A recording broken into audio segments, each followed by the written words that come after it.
Today's episode of Path to Power is brought to you by Greenman, an Irish investment management firm with over 20 years of experience. Greenman Open is a European long-term investment fund, or LTIF. It's focused on grocery-anchored retail real estate. These are the kinds of properties that some investors believe remain essential even in uncertain markets. People still need to buy food. That's what they say makes this sector more resilient and more stable over the long term. Unlike many alternative investment funds that are only available to professionals, Greenman Open is open to a wide range of investors with lower minimum investments and a highly regulated structure. Just remember, all investments carry risk. Values can go up or down, and past performance isn't a reliable guide to future returns. Greenman Open is a regulated LTIF, but you should always speak to a financial advisor before investing. Learn more on the website greenmanopen.com. Hello and welcome to this, the main edition of Path to Power. I'm Matt Cooper. And I'm Ivan Yates. In the subscriber edition, we will be dealing extensively with your many emails that have been coming into us and a few other things that we don't get time to get to in the main edition. But where I want to start today, Ivan, is apparently on Monday evening, the Housing Minister, James Brown, will be bringing to the party leaders prior to Cabinet the following day, suggestions as to what will happen in relation to rent pressure zones, that there will be changes made to the existing regime. But I wonder just how extensive is it going to be, because Micheál Martin has been setting this up, that we've got to make changes to make it more attractive to international professional investment to come in and fund the construction of new apartment blocks and new housing to fill the gap that can't be covered by the state, and that these things will be done. But at the same time, when you get the sort of attention paid this week to the latest daft.ie report, which says that the average asking price for new rentals in the country is now over €2,000, when you see the enormous increase that you've had in the price of rents. Now, the daft.ie figures are not entirely accurate. The Residential Tenancy Board will show you that the average rent for new tenancies last year was €1,680, and for existing tenancies is €1,440. Slightly different, because what Daft is looking at is the newly advertised ones. But that's still highly relevant, because that's the type of price that the investors want to get. I think when you have that publicity, the chances of the government being able to bring in changes to the rent caps is slim without getting kicked around the place politically. And you can argue that it's the only way to get the new investors in, and it's the only way to get the new supply. And that's absolutely a very fair assessment. But the problem is in that you will then have rising rates between the time construction starts and between new accommodation is available to people, and there will be political uproar over the next 2 to 3 years as rents soar. What do you think? Well, first of all, entirely separately, I got 2 calls on Tuesday.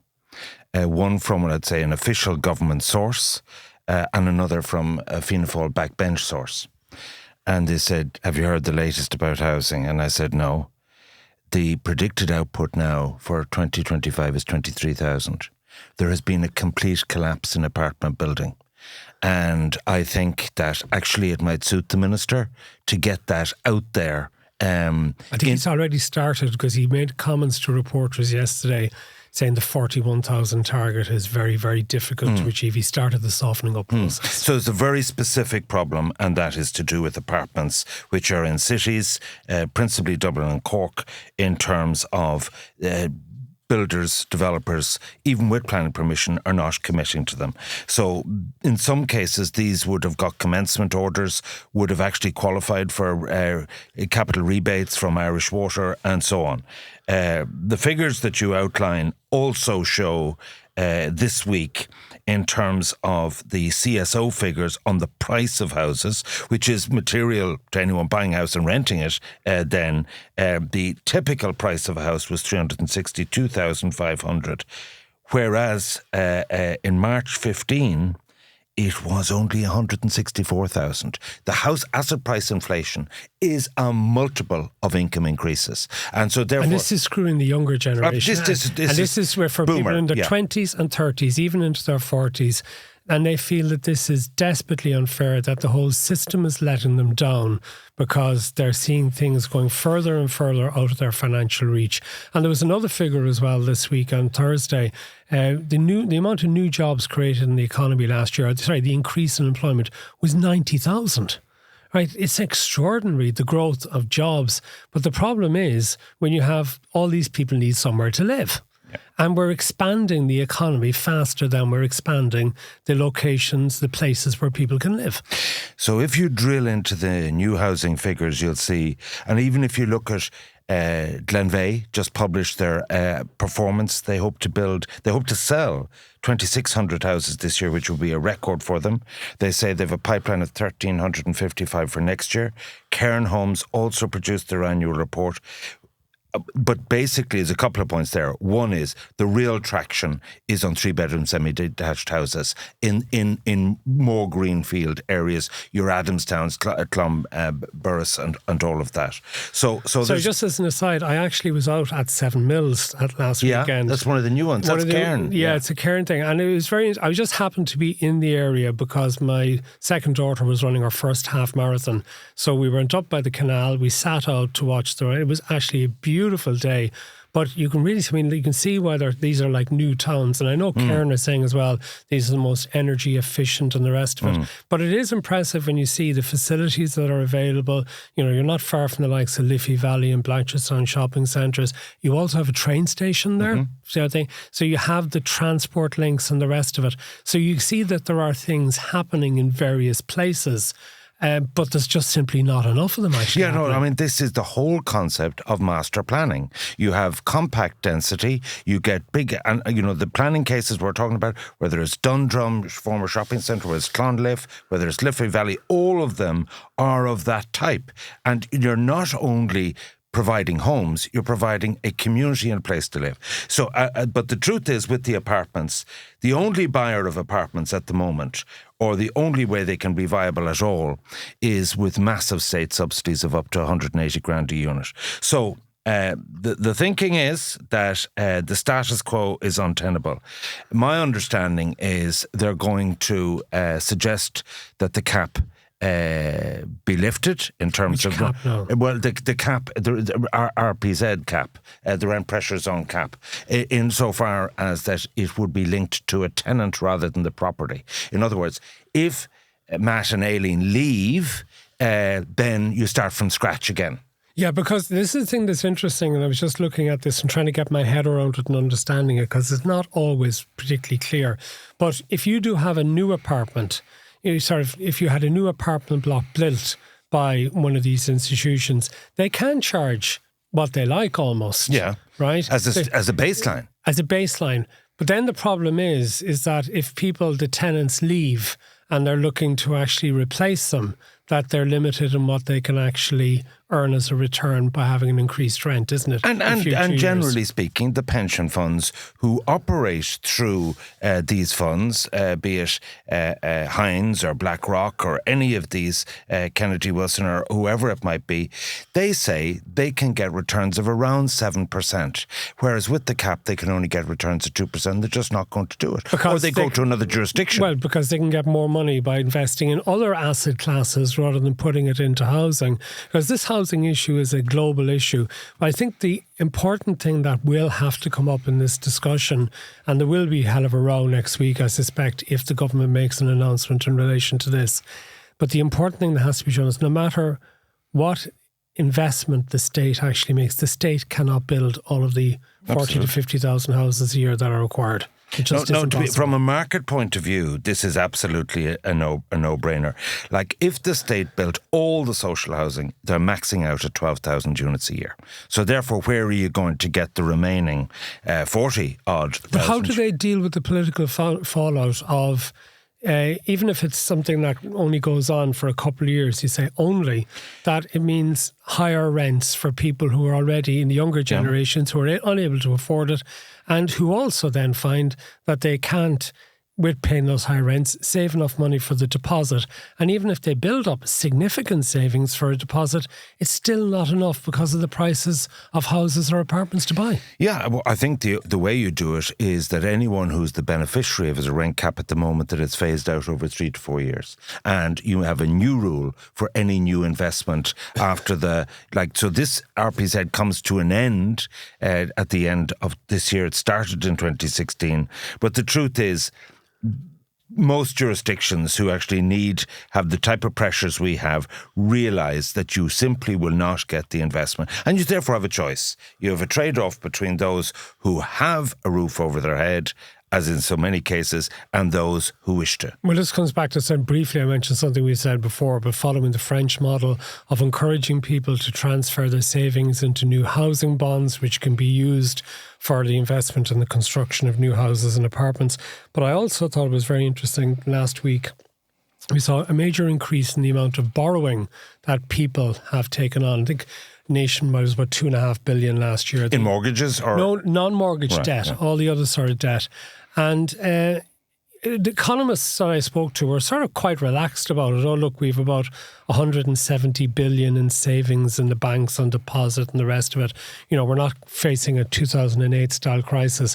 But I think what that partly underestimates is the younger cohort and the squeezed middle who have no savings and who are living with a lot of debt and who are actually having to, because so much of their after-tax income goes on rent or on servicing a mortgage, and if you have issues like childcare and all the various other costs of living, if you have a car is an expensive thing, your motor insurance is expensive, all your living costs have gone up, even just the price of the grocery bill. Food prices have gone up so dramatically over the last couple of years. The occasional time when you eat out, I think there's an enormous amount of resentment growing amongst people in the 20s and 30s and into their 40s against older generations like ours, who they think, and you have it easy by comparison. And I know people of our age group, Ivan, often say, oh, well, look, we had interest rates of 14, 15% back in the late 80s, early 90s. Incomes weren't what they were. And we didn't have all the sort of modern conveniences like mobile phones and streaming and all the rest of it. But, there was a time back then, it was easier. It wasn't easy, but it was easier for people to get the deposit together, to get a mortgage, to buy a house. Now there are just so few houses available to them, and they're just much more highly priced. So I think the older generations have it way better than the younger generation. There's no question that the younger generation have been screwed over. The facts of it, on a median basis, that is, if you pile them high, who's in the middle, you end up with a situation, the ratio of incomes to asset prices in the form of housing units was somewhere between 2 and 3 to 1. And now it's between 5 and 8 to 1. And so that is just a matter of fact that they aspiration of home ownership. The other thing that was interesting this week on housing was that the City and County Managers Association, the CEOs of 31 local authorities, rocked up to the Committee on Housing. Quite a lot of interesting stuff at committees actually this week. And what it actually they said, since 2022, which is actually over a kind of 2.5 to 3 year period, they've delivered 24,000 social housing units. They propose to increase that to 12,000 per year. But, and the way we talked about the Special Activation Office, Eddie Taff, who's actually the Wexford CEO, he's the leader of that, the chairman of it, and he said they have the local authorities themselves. So you talk about the LDA and acquiring Health Board land and Irish Rail land and so on, education lands and so on. They have 560 land banks that can build 21,000 homes. And, when the local authority do, it's called Part 8, they can give themselves planning permission. Now, it can be subject to the board. So therefore, they have a fast route to planning because they're going to grant it to themselves. But 30% of those sites cannot proceed due to lack of water, wastewater and electricity services. And the local authorities have no budget themselves to do that, either on a contract or through Uisce Éireann. So, the joined-up thinking is absolutely laid out there. You can go to particular tracts of lands and see it. So here you have the guts of 20,000 units that are desperately needed for homeless people, for homeless people right across the country that can be activated simply by writing a cheque. And maybe we need some sort of special person to activate everything. We'll get to Brenda McDonough in a little while. But my favourite story of the week in some respects was the fuss that was caused by Tom Gilligan of Mayo County Council. This guy is the Director of Services with responsibility for housing and roads. And he's a very interesting character. I think, he's the founder of a thing called vacanthomes.ie, which is a national housing initiative developed to get empty, derelict homes back into use. And he's a guy, apparently, his CV is very, very good. He's a qualified accountant with an MBA in local government, and he's held lots of posts in both the public and private sector. He's like that guy that was in Dunleary. What was his name? John. He came from the private sector. He was Dublin City manager. Owen Keegan. Yeah, Owen Keegan, yes. Okay, Owen well, Keegan. this guy's different. Owen Keegan Mark II, I think, yeah. Well, no, I don't. But anyway, for those who aren't familiar with it... I found his views abhorrent before you... Abhorrent? Abhorrent. Sorry, abhorrent is an understatement. I talk about an overstatement. No, abhorrent. Okay, well, I'll justify it. You tell the story first. Okay, I was amused by it, right? But he summoned up the spirit of... the Captain Charles Cunningham boycott and the 19th century landlord in Mayo. And the boycott was brought against him as sort of a form of civil protest, local civil protest, to try and right wrongs that were being done.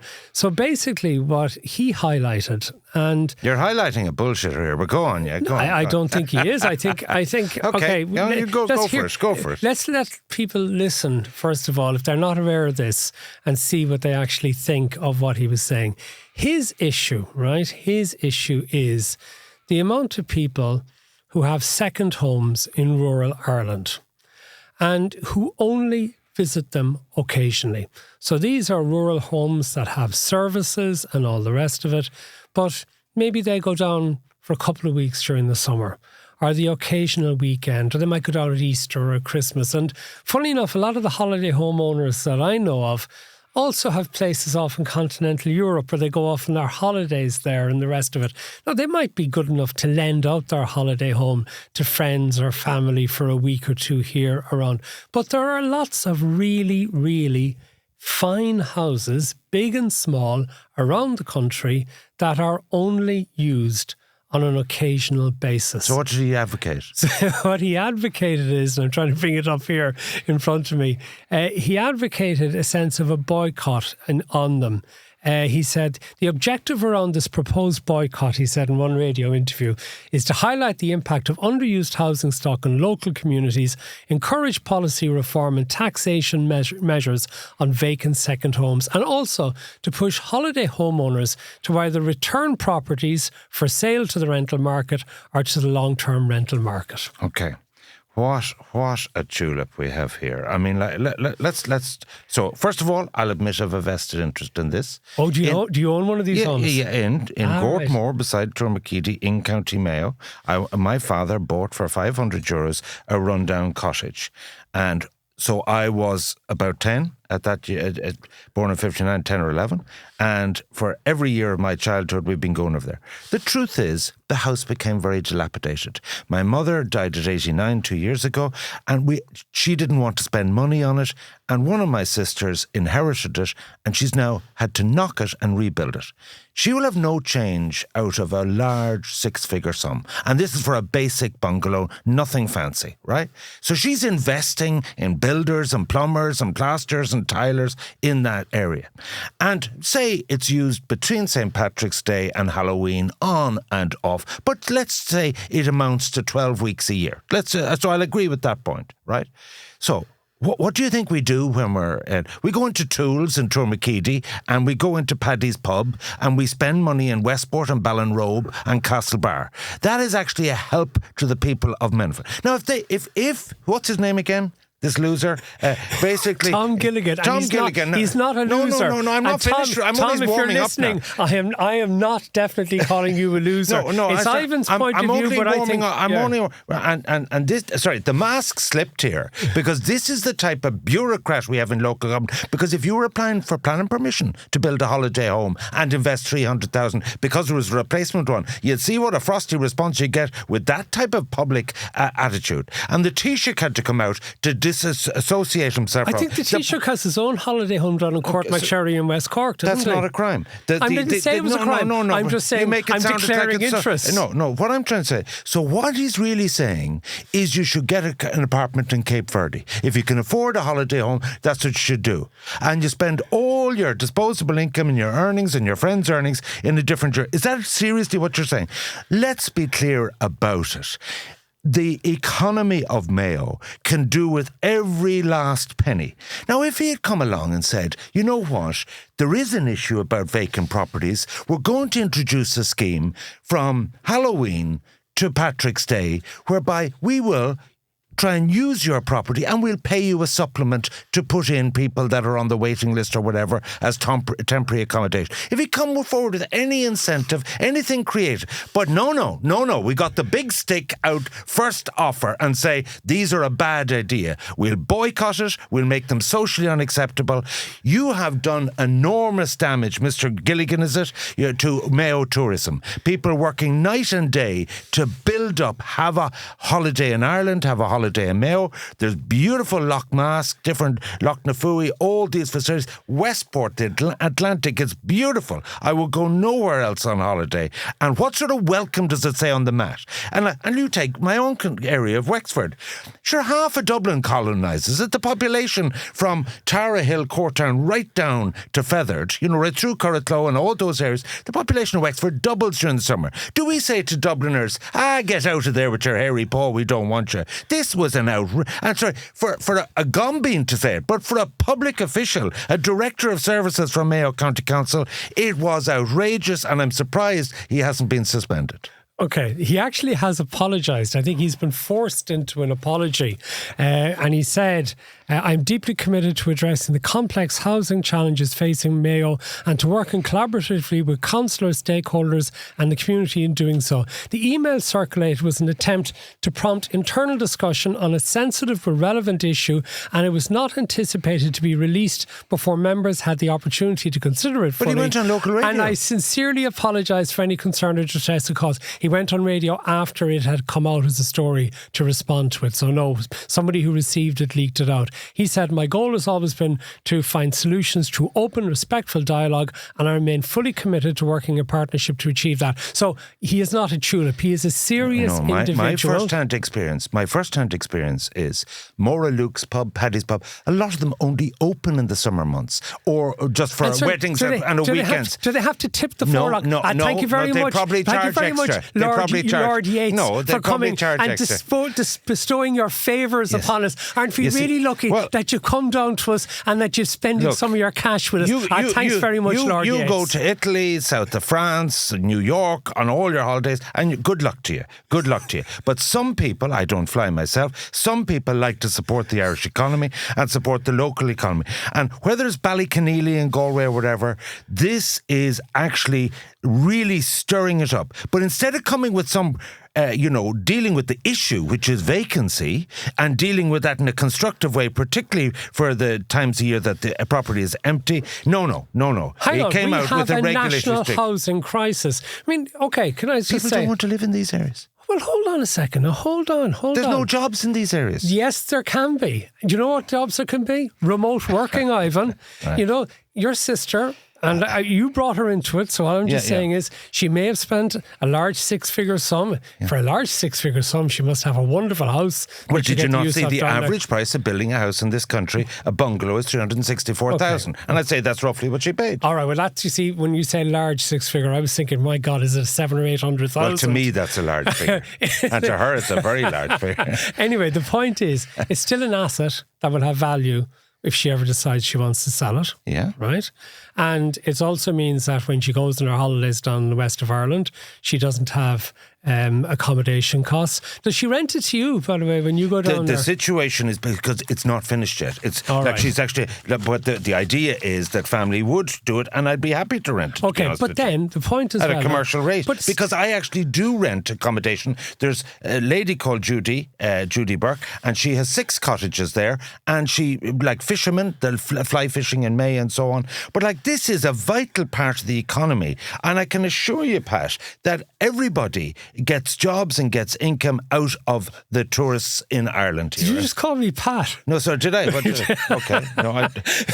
Matt, I meant. No, and I just want to come No, back you're to indulging these gobble-loons. radical leftists. No, is that what you're going to say? no, these bureaucrats who actually let the power go to them. Oh, maybe we could control these private But properties. the point I'm going to say is that houses like that could be of use to people who are doing remote working. You know the remote working that you disdain so much?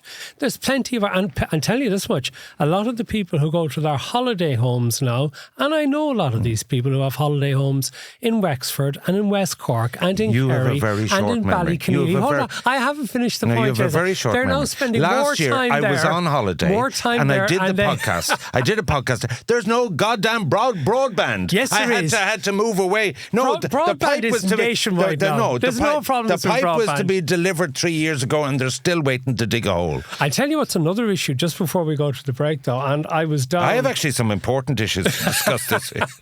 I was down in Cork a number of times in recent weeks. I'm spending more and more time back in Cork. But I was down in Kinsale, which is where they have probably the highest house prices outside of Dublin in the country. But some of the locals there were telling me about Americans buying up property there. And one individual has bought 3 properties recently, and he spent more than 5 million quid doing so. He fell in love with Kinsale when he came in on his luxury cruise liner, personal cruise liner. And this is something I was hearing then. It's going down through West Cork into Kerry as well. Particularly Americans now, because they're the rich Americans who don't like what Trump is doing. They're looking to buy a property, and this is causing a certain degree of resentment. It's not like the yank in the field necessarily, but it is a little bit of, hang on, the really nice houses that Irish people aspire to buying if they get to a certain level of wealth to live in, not as holiday homes, but to live in as primary residence. They're been lost to them because Americans and others are coming in.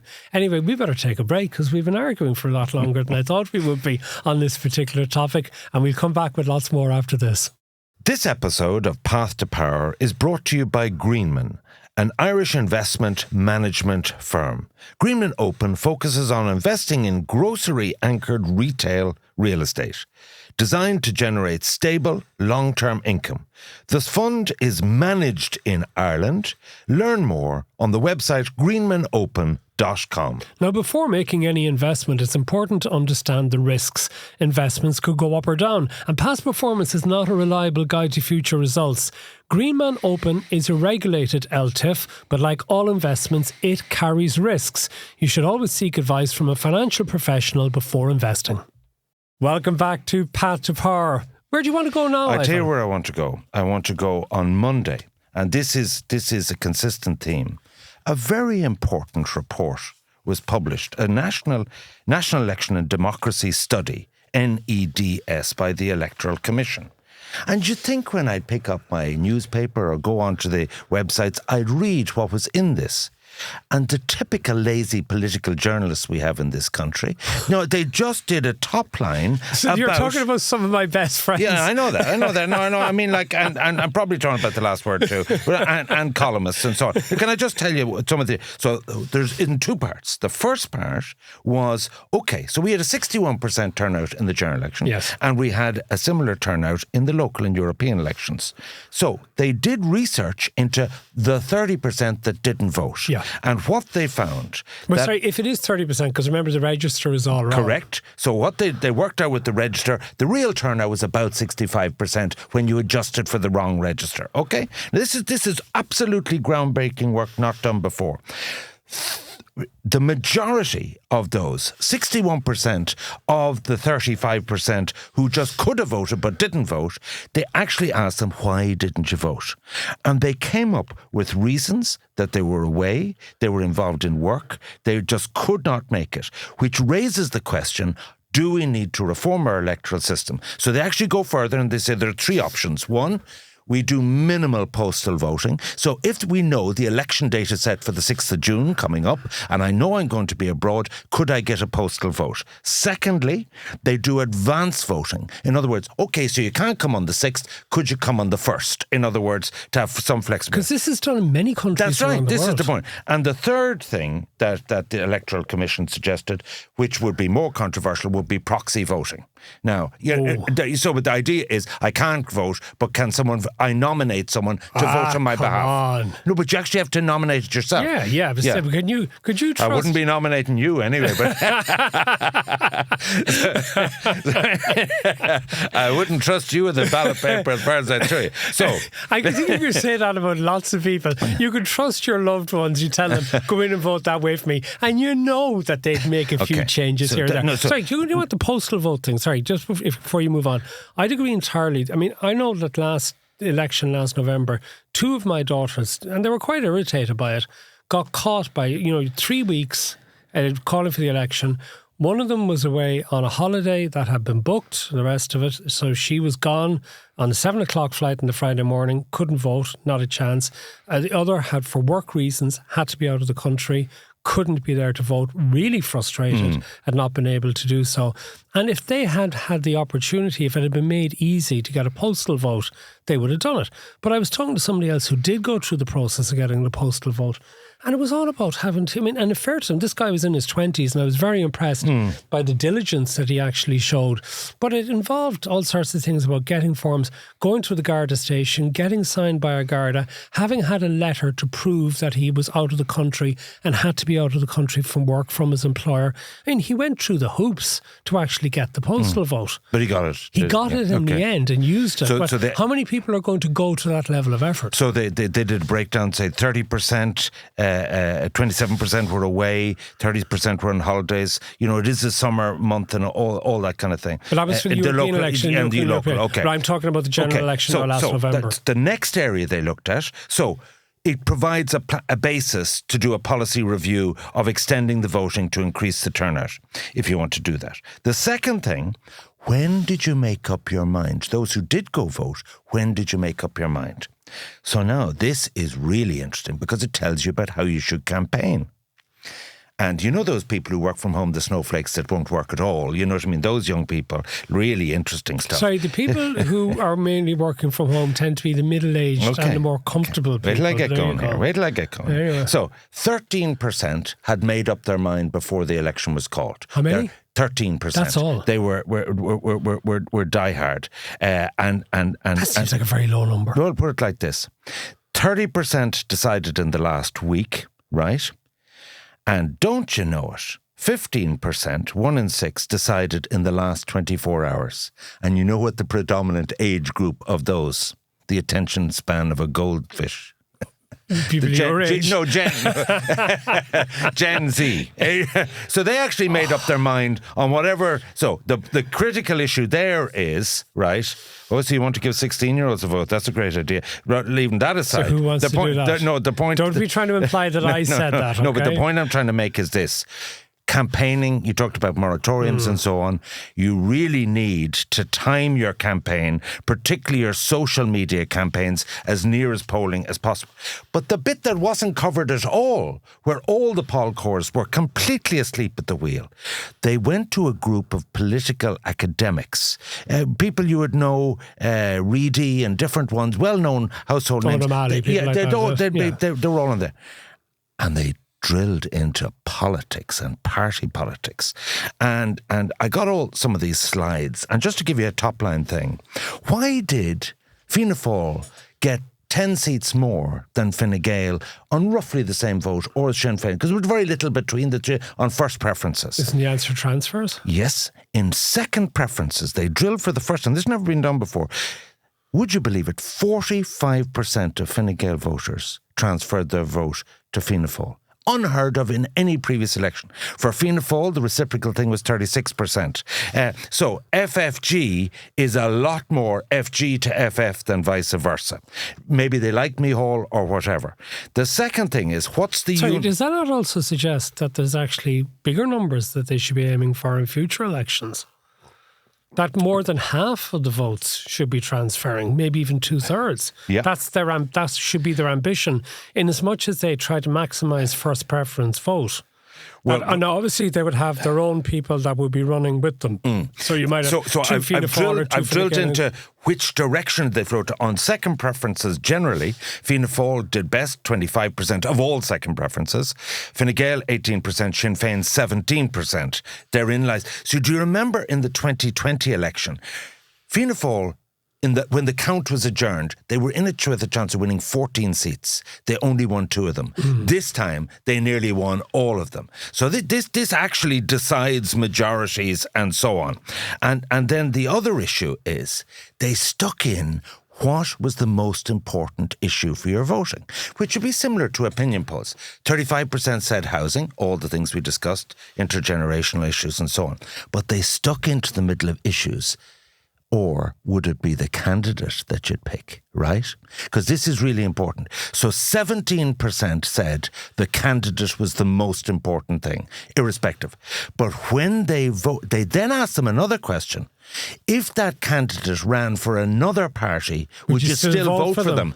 And would you believe it? When it came to independence, 53% said of them they'd vote if they ran for any party, which really shows that, when someone is deselected or kicked out of a party. So there is so much... No, explain that to me again. Say, for example, if in your time, if Ivan Yates hadn't been running for Fine Gael, if you'd been running for Fianna Fáil... Yeah.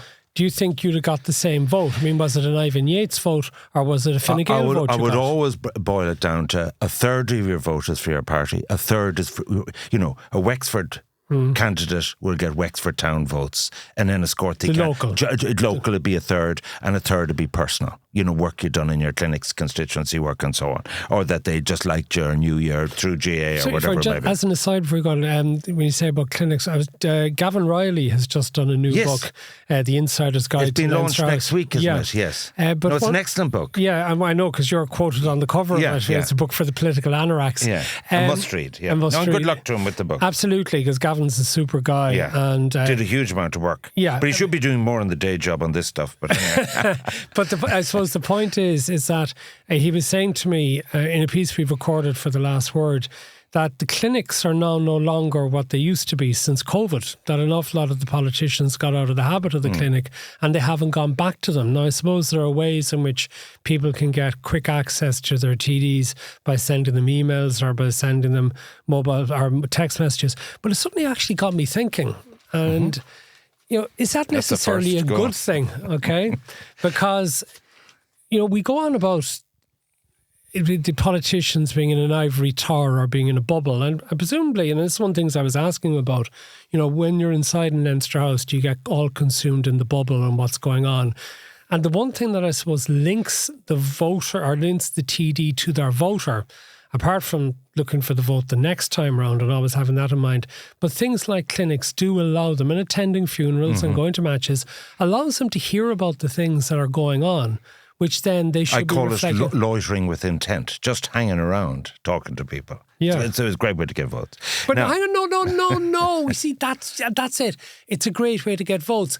I'm saying, isn't it a great way to get information? Oh, relationships. Oh, absolutely. No, not about relationships, not about getting votes. What I'm trying to say, isn't it a great way of finding out about the things that are going on in a community which matter to people and which need to be addressed? And one of which I'm going to talk about in relation to disabilities between the public debate and that private debate in a moment. But really what I want to commend the Electoral Commission for this work, and the Sean Dorgans and all the sec-gens of the different parties, the director of Cathal McCann of the Labour Party, and all these apparatchiks should actually go and meet the Electoral Commission and devour this data. It's been quite expensive to put it together, and it's never been done before. Okay, some of the other figures in it that interested me was that 12% cited a disinterest in politics, another 11% said they were undecided about who to vote for. 6% said their vote doesn't matter.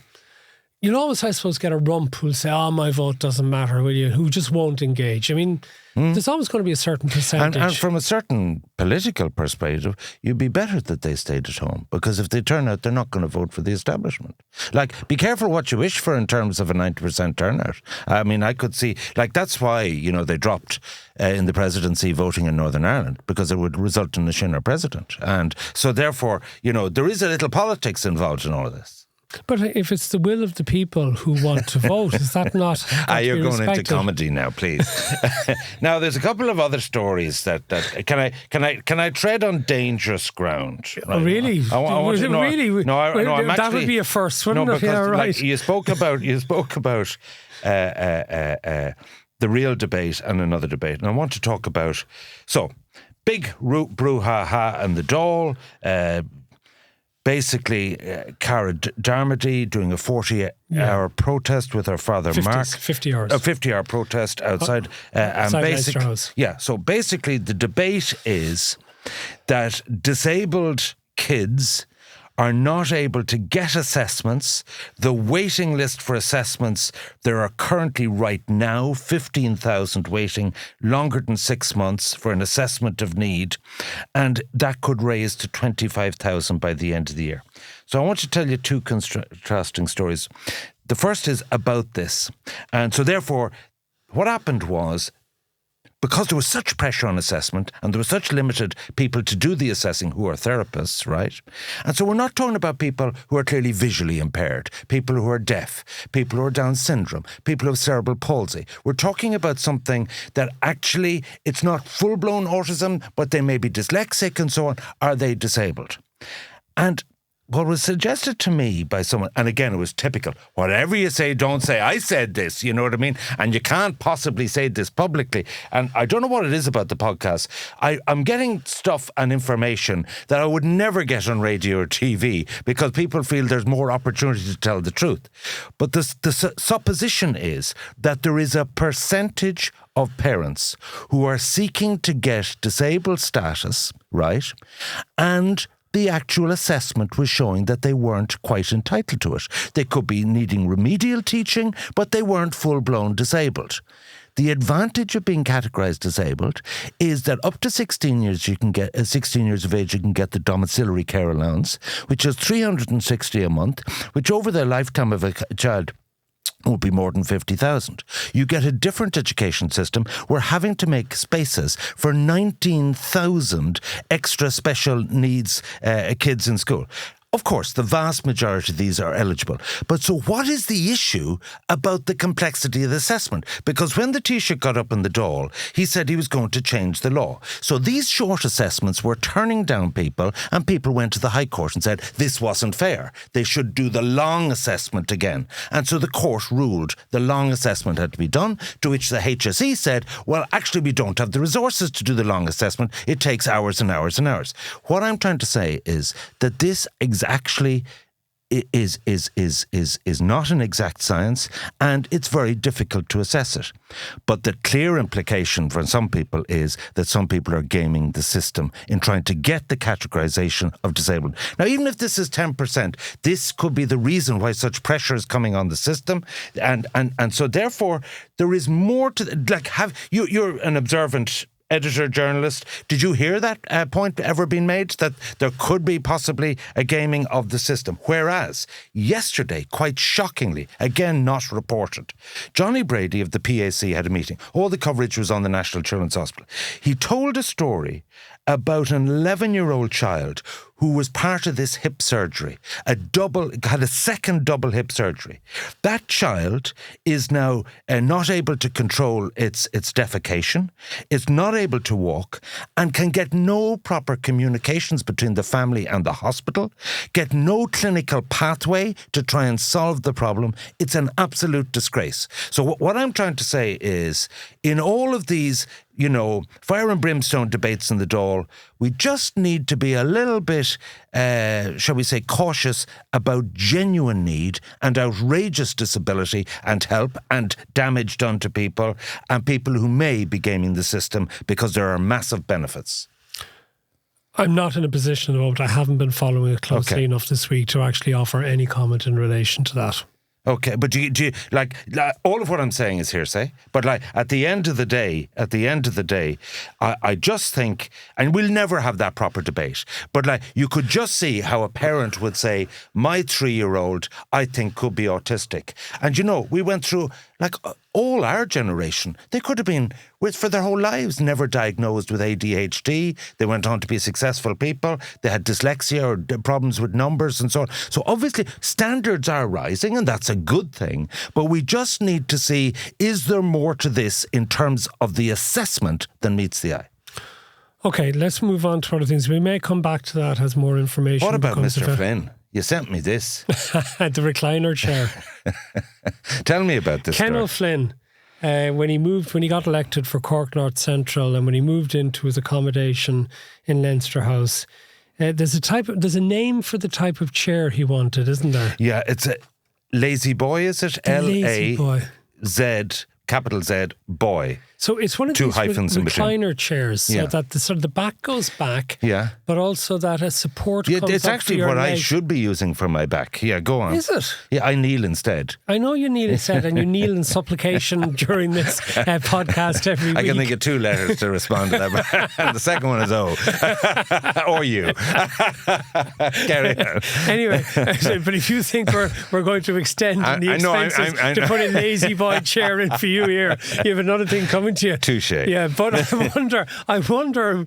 I was amused by this, that he looked for this, and he also looked for things like a little table and lamp to go alongside the lazy chair. And Fintan O'Sullivan of the Wicklow Wexford constituency wanted his office coloured in blue with yellow trimmings on it, and he wanted a lazy boy too, I think. Very specific colour. Now, is the blue and yellow just to be the Wexford colours, is it? Well, that could well be, but it's more purple and gold. But anyway, the point, he probably doesn't know that. No, sorry, it could be the Wicklow colours for all I know. But look, the point I'm trying to make is this. You're right, sorry, Back in the day, I was a TD since 81. In 81 to 87, I shared a room with 4 people. I got half a secretary, and you'd have these dictaphone tapes, and they would be coming out your ears to get anything done. You'd be begging and scraping when people are on holidays and so on. They now have a constituency office paid for. They have a personal assistant to go into that. They have a political advisor. These TDs have lost a total grip with reality. No wonder you have bike gates and National Children's Hospital. Their own opulence and sense It's the swamp, Ivan. You need to drain the swamp. No, but their sense of entitlement. And this is someone who, in the Independent Ireland, lectures us on value for money and wastage of expense. Remember, they had a private member's motion in Independent Ireland. He didn't get his lazy boy chair, though, did he? Does anyone call this stuff out for what it is? Well, I think we're just doing it. And in fairness, it was in the Irish Independent. So he didn't get it. The office wrote back to him and said, "You're not getting your lazy boy chair." Wouldn't he not just buy it for himself? Well, we'll put it like this and take it home with you afterwards. But the point is this: TDs are now pampered. They built a new block for them, and now there's extra TDs. They're pushing every and they spent a fortune in trying to redo the library. They wanted a second chamber, Yes, I know. and then they dropped it. You couldn't make this up. And they ripped out some of the good furnishings. It's the last days of the Roman Empire we're dealing with here. No, that's happening stateside. That's entirely different. Well, you must be very happy with Nina Carberry, are you? That she suddenly raised her voice in the European Commission, looking after an industry that you're deeply involved in, thoroughbred horses. No, she's saying that the tariffs could affect exports because there's quite a lot of trade between Keeneland, Kentucky and here, and a lot of American-bred horses race here, and vice versa. Horses after their career go over to the States.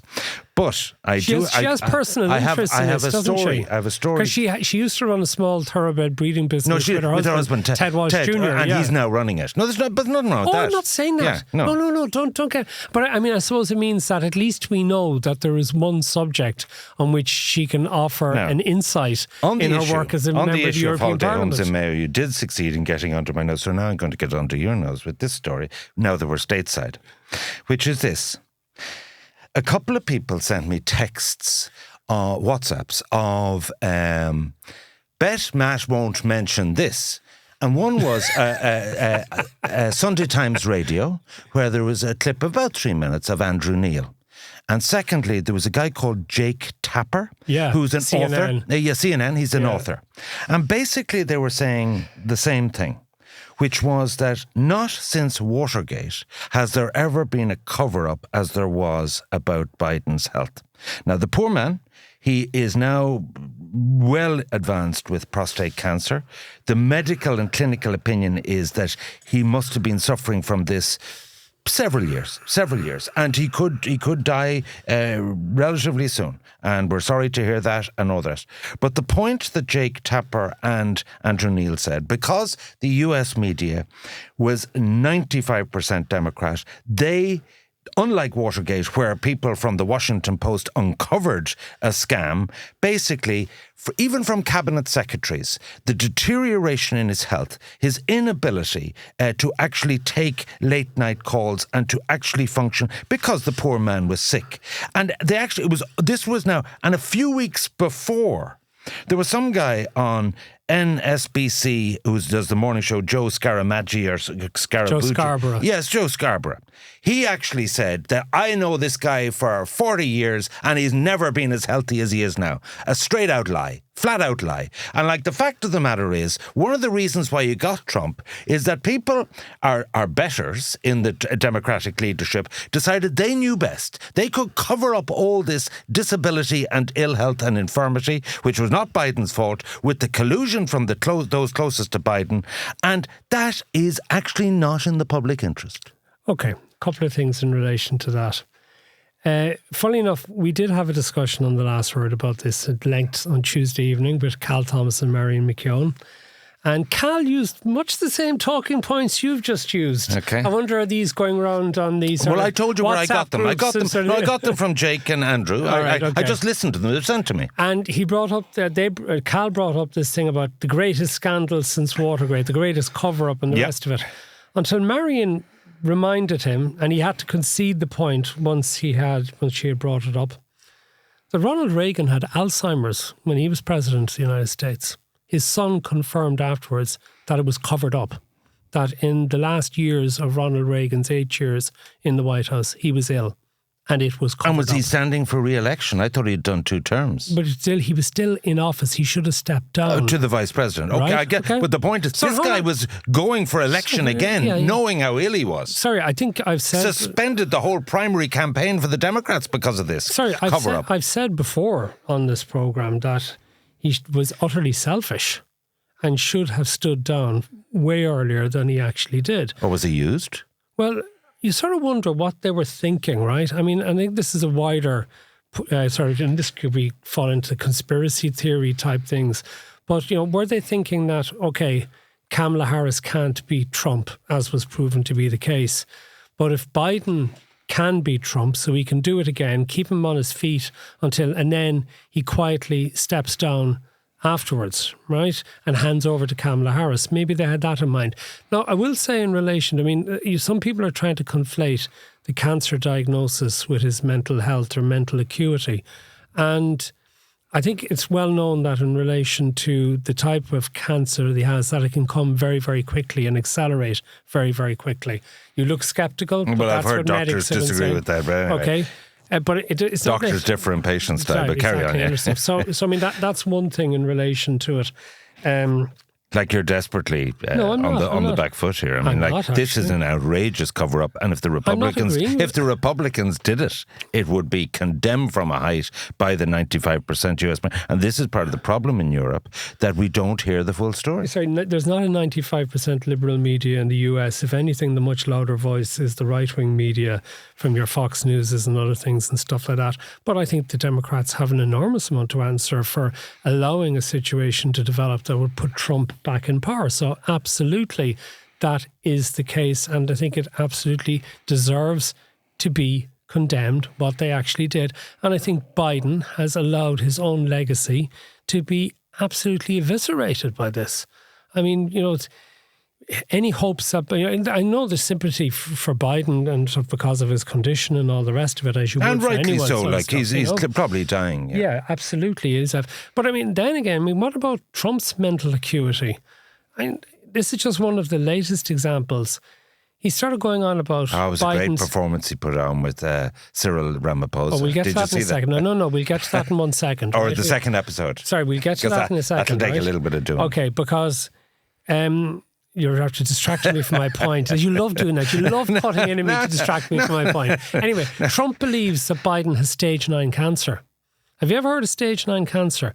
Twice the other day. In fact, he made it about, in talking about Biden's cancer, instead of having the common human decency to express his concern, wishing him the best, he turned it into an opportunity to start talking about his own physicals and how brilliant he was and all the rest. Classic, Would you just wait until I'm finished? Whataboutery. Will you? This is whataboutery. The story is the cover-up, and we're getting to every cul-de-sac of whataboutery. It's a tactic I use myself. I can see it when it's being deployed, and I see it for what it is. So, stage 9 cancer. Deflection. Do you know what stage 9 cancer is? No, it's not actually stage 9. Stage 1 to 4. Yes. But there's a P9, which is another category. So it's not unheard of. He conflated and confused. He did. It's the Gleason scale, right? Okay, That's what it's called. Yeah. Gleason, right?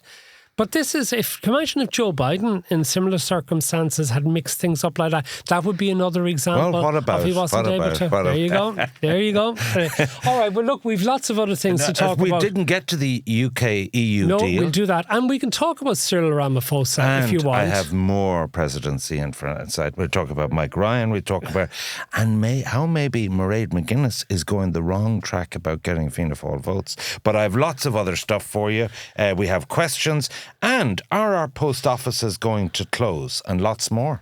Okay, that's all in the subscription edition. Hope you can join us for that. It's very easy, wherever it is you get your podcasts, just to log into Pat to Power to get the extra edition at the bargain price of €6 a month. So, from this, the main edition, until the next time, from me, Matt Cooper. From me, Ivan Yates. Thank you very much for joining us.